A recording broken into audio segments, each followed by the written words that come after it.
Okay, so these are the lilies that I saw at the big box store, and the ones in the front are Easter lilies, and they are Lilium longiflorum is the botanical name, and it's kind of the only longiflorums that I'm really familiar with are the Easter lilies. I know there's been research to try to get some of them with some color in it. I know there's been research with them to try to get some dwarf varieties. I don't know. I was looking online and I came across some that said they were blue, and I tried to find if it was real, or if they were sprayed or dyed or anything. I couldn't really find anything accurate, so I didn't show them. But I have to say that this is the perfect stage to buy them in, the Easter lilies, the ones in front, where you've got one bud open and the rest of them in buds, so that you get to enjoy most of them in your home after you bring them home. Now, the ones in the back are white, and I don't know, what color would you call that? Salmony pink, Asiatic lilies. So this is the Asiatic lilies, and this is a really good picture. Asiatic lilies are very hardy. But Emery, are you looking at a screen, or are you not able to do that? Yeah, no, I can see them. Yeah, I'm on the phone, and There's a delay.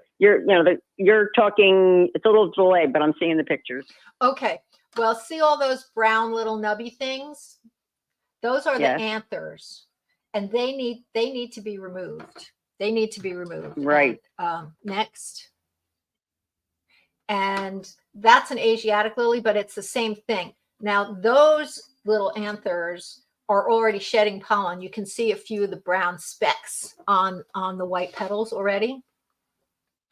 And this is a true Easter lily that's shedding. And that stuff, couple things, that stuff really stains anything it gets on. It's just almost impossible to get out.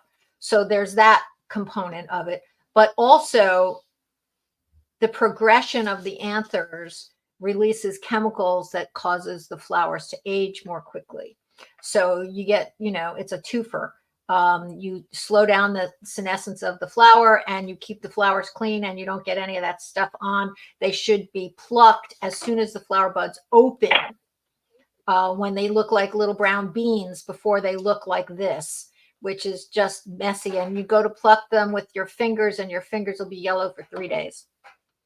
Okay, now once you're done, and the flowers have all finished, you want to cut it below where all the flower buds were, but above the foliage. Usually there's a cluster of leaves right by the flowers that end up getting removed, but leave all the foliage below that. And you keep them, at that point, move it into as much sun as you can. And you can, when all danger of frost is past, you can move them outside and plant them, and they will, in most cases, come back in subsequent years. Most people don't realize that you can do that with Easter lilies. Definitely the Asiatic lilies, but the Easter lilies also are pretty hardy, except they'll bloom in July. Maybe not this July, but their natural time of blooming is July. So if you were to save your Easter lilies, or all those Easter lilies that you have in the church, and you wanted to plant them someplace, make a whole bank of them with the ones from the church, you can do that, but expect them to bloom in July. So now you have a project, Anne-Marie. Rescue all those church And lilies. I certainly need a new project. That's what, yes, I do know they bloom in July, and yes, we always